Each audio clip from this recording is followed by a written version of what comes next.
आपका प्यार सच्चा है या झूठा है, इस बात की जानकारी मुझे तो नहीं है। मगर आज मैं जो आइडिया देने जा रहा हूँ, उस आइडिया को फॉलो करके आप अपने प्रेम का इजहार आसानी से कर सकते हैं। और जिनसे आप इजहार करने जा रहे हैं, वह बुरा नहीं मानेगी, आपसे बात करना बंद नहीं करेगी, आपसे नाराज नहीं होगी। वो आइडिया कौन सा है, ये जानने के लिए आपको पूरा वीडियो सुनना पड़ेगा। इजहार के पहले मन में कई तरह के अलग अलग विचार आते हैं। उन विचारों से आप इतना अधिक डर जाते हैं कि आप अपने प्रेम का इजहार नहीं कर पाते हैं। आप इस बात से डरते हैं कि कहीं उसने मना कर दिया तो, कहीं उसने मना कर दिया तो, कहीं वह मुझसे प्रेम नहीं करती होगी तो, यदि वह मुझसे प्रेम नहीं करती होगी तब वह मेरे बारे में क्या सोचेगी। इस तरह के विचार यदि आपके मन में आते होंगे, तब ये सारे विचार आप स्टॉप कर दीजिए। अब वैसे भी आज की वीडियो को सुनने के बाद आपके मन में इस तरह के विचार आने बंद हो जाएंगे। जब किसी लड़की को कोई अपने दिल का हाल सुनाता है या अपने प्रेम का इजहार करता है, तब लड़की को बहुत खुशी मिलती है। मगर वह आपके सामने अपनी खुशी को एक्सप्रेस नहीं करती है। वह आपको दिखाने की कोशिश करती है कि वह आपसे प्यार नहीं करती है, जबकि वास्तव में हर एक लड़का, हर एक लड़की चाहती है कि कोई उनसे प्रेम करे, कोई उनके पास आकर अपने दिल की बात सुनाए। याद रखें, किसी को प्रपोज करने में जल्दबाजी मत करना, मगर प्रपोज करने के लिए बहुत अधिक देर भी मत करना। समय को ध्यान में रखते हुए अपने प्रेम का इजहार करना। वह आपके बारे में क्या सोचती है या इजहार के बाद क्या सोचेगी, यह सब आप किनारे कर दीजिए, क्योंकि उसके मन में क्या चल रहा है यह आप कभी भी जान नहीं पाओगे, तब तक जब तक कि आप अपने मन की बात उसे नहीं बता देते, जब तक कि आप उसे प्रपोज नहीं कर देते। यदि आपने प्रपोज करने में देरी की तो हो सकता है वो किसी और की प्रपोजल को एक्सेप्ट कर दे। तो बेहतर यही है ना कि आप पहले उन्हें प्रपोज कर दें। जब प्रेम की जलती हुई दीपक किसी को दिखाई देती है, तब लोग उसी की ओर बढ़ने लगते हैं। सो बेहतर यह है कि आप उनसे देखने दीजिए कि आपके हृदय में भी प्रेम का दीपक जल चुका है। यदि प्रेम का इजहार करने के बाद वह आपके प्रेम को ठुकरा देती है, यदि आपके प्रेम को ठुकरा देती है, तब यह मोमेंट भी आपके लिए खूबसूरत होगा, बेहतर होगा। क्योंकि जब आप किसी के प्यार में पागल हो जाते हैं, किसी के प्रेम में डूब जाते हैं, किसी के प्यार में खो जाते हैं, उसे ही अपना जीवन साथी मान लेते हैं, तब ऐसे मानसिक स्थिति में आपका जीवन ठहर से जाती है। जीवन यात्रा जो आगे जाना चाहिए अपनी प्रेमिका के आसपास ही घूमने लगती है, और यदि आप उसे प्रपोज कर देते हैं तब आपका जीवन यात्रा फिर आगे बढ़ने लगती है। जब आप अपने प्रेम का इजहार करते हैं, तब आपके साथ दो तरह की घटनाएं घट सकती है।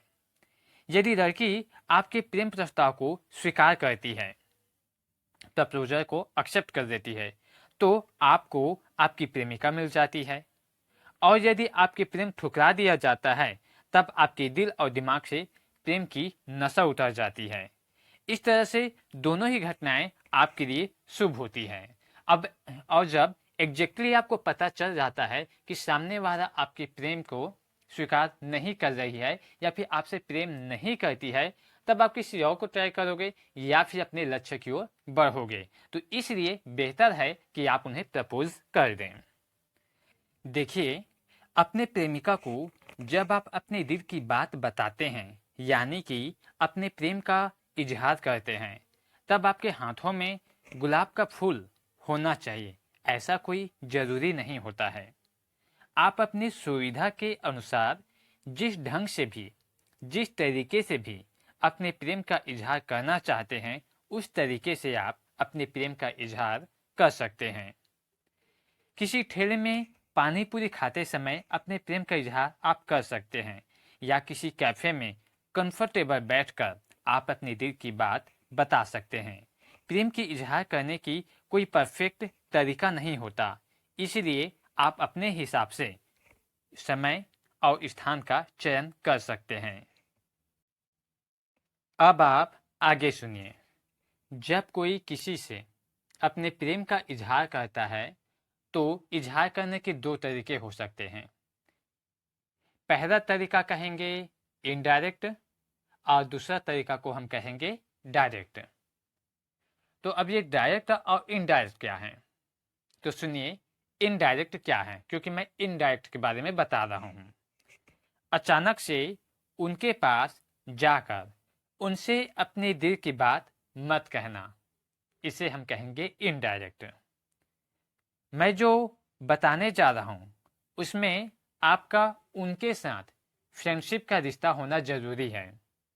इससे होगा ये कि आप बहुत ही आसानी से अपने दिल की बात को उन्हें बता पाएंगे। इससे आपको अपने दिल की फीलिंग को उनसे शेयर करने में मदद मिलेगी। अब आखिरकार आपको करना क्या होगा, तो इसके लिए आप एक एग्जाम्पल के थ्रू समझने की कोशिश कीजिए।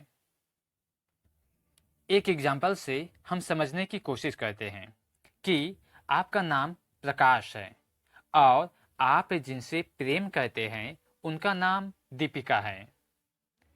अब आप दीपिका से जब भी मिलोगे, आप रोशनी नाम का सहारा देकर दीपिका से अपने दिल की बात करनी है। अब आप रोशनी के बारे में जो कुछ भी पूछना चाहते हैं,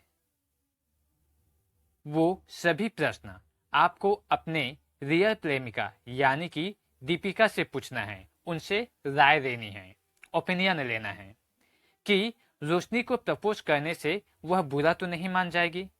यदि तुम मेरी जगह होती तब तुम क्या करती, और इस तरह से सवाल कर करके, तरह तरह की अलग अलग क्वेश्चन करके आप अपने दीपिका के बारे में बहुत कुछ जान सकते हैं, उनकी मानसिकता को समझ सकते हैं कि वो इस बारे में क्या विचार करती है। फाइनली 25-30 दिन के बाद या 10 दिन के बाद भी हो सकता है, वो सिचुएशन के ऊपर डिपेंड करता है, दीपिका से पूछना कि रोशनी की जगह यदि तुम होती तो क्या कहती, तुम मुझे हाँ कहती या ना कहती, तुम्हारी क्या नजरिया है। अपने बातों को रोशनी के आगे पीछे घुमा फिराकर गोल मटोल बातें करके दीपिका को बताना है कि वह रोशनी कोई और नहीं बल्कि वह रोशनी तुम ही हो। मुझे बोलने की हिम्मत नहीं हो रही थी, मुझे डर लग रहा था तुम नाराज हो जाओगी, इसीलिए मैंने दीपिका की जगह रोशनी का नाम लेकर अपनी दिल की बात तुमसे कहने लगा। यदि आप इजहार के मोमेंट को खूबसूरत व यादगार बनाना चाहते हो, तब दीपिका से कहना होगा कि अब तक तुम जिस रोशनी के बारे में सुनते आ रहे हो, वह रोशनी तुमसे मिलना चाहती है। क्या तुम मेरी क्रश यानी कि मेरी रोशनी से मिलना चाहती हो? यदि दीपिका ने रोशनी से मिलने में खुशी व उत्सुकता जताती है, तब आप दीपिका को किसी कैफे या गार्डन में बुला लीजिए रोशनी से मिलने के लिए, और जब वह बार बार जिद करने लगे कि रोशनी कहाँ है, तब आप उन्हें बता दीजिए कि वो रोशनी कोई और नहीं, वो रोशनी तुम हो। अब आपको अपने फीलिंग को एक्सप्रेस करने की जरूरत नहीं होगी, क्योंकि आपने पहले से ही रोशनी का नाम का सहारा देकर अपने दिल की सारी बातें एडवांस में प्रपोजल के पहले ही अपनी दीपिका को बता चुके रहेंगे।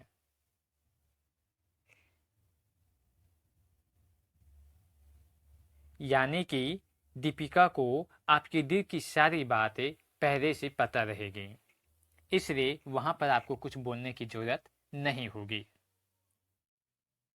आशीष नाम का एक लड़का था जो अपने दिल की बातों को 4-5 सालों तक अपने क्रश को नहीं बता पाया था। एक दिन उसने अपने क्रश को फोन किया और उसे बताया कि वो लड़का शादी करने के लिए किसी लड़की को देखने के लिए जा रहा है। तो उसकी जो क्रश होती है वो उसके बातों में इन्वॉल्व हो जाती है। कुछ इधर उधर की बात करते करते 10 से 15 मिनट के बाद आशीष उनसे कहता है कि चलो मैं मान लेता हूँ कि अगर कहीं मेरा रिश्ता नहीं लगता है तो क्या मैं रिश्ता देकर तुम्हारे यहाँ आ सकता हूँ, क्या तुम मुझसे शादी करोगी? और जैसे ये पॉइंट उसने बताया, फिर उसने अपने मन की बात मतलब कि उनकी जो क्रश होती है वो अपने मन की सारी बातें वहां पर एक्सप्लेन कर देती है, बता देती है। और जैसे ही उसकी क्रश सारी बातों को बता देती है, फिर एंडिंग में जो आशीष होता है वो अपने क्रश को बता देती है कि एक्चुअली में अब तक मैं तुमसे मजाक कर रहा था, एक्चुअली में मैं तुमसे प्रेम करता हूँ। वहां पर फिर एग्जैक्टली आशीष को भी पता होता है कि वो बुरा नहीं मान रही है, और जो सामने वाली उसकी क्रश होती है उसको भी कोई हर्ट नहीं पहुंचता है। इस आइडिया को शेयर करने का बस एक ही इंटेंशन था। मैटर ये नहीं करता कि वो स्वीकार करेगी या अस्वीकार करेगी। टॉपिक ये है कि जैसे ही आप अपने दिल की बात उन्हें बता देते हैं, आपको सुकून मिल जाता है, आपको शांति मिल जाती है, आपको हल्कापन मिल जाता है। आप किसी के बंधन में होते हैं, उस बंधन से आप छूट जाते हैं, मुक्त हो जाते हैं। और यही मैं चाहता हूं, आप हल्कापन महसूस करें, आप फ्री हो जाइए। यदि आप फ्री होना चाहते हैं, किसी के प्रेम से मुक्त होना चाहते हैं, यानी कि बंधन मुक्त होना चाहते हैं, तो जाकर आप अपने दिल की बात उन्हें बता दीजिए। आप ये सोचकर मत डरिए कि वो बुरा मान जाएगी। एक्चुअली में कोई किसी को हर्ट नहीं करता, इंसान खुद ब खुद हर्ट होता है। और ये बात आप जानना चाहते हैं तो आओ मेरे चैनल में और भी वीडियोज़ है, उन्हें आप देखेंगे तो आपको समझ आ जाएगी।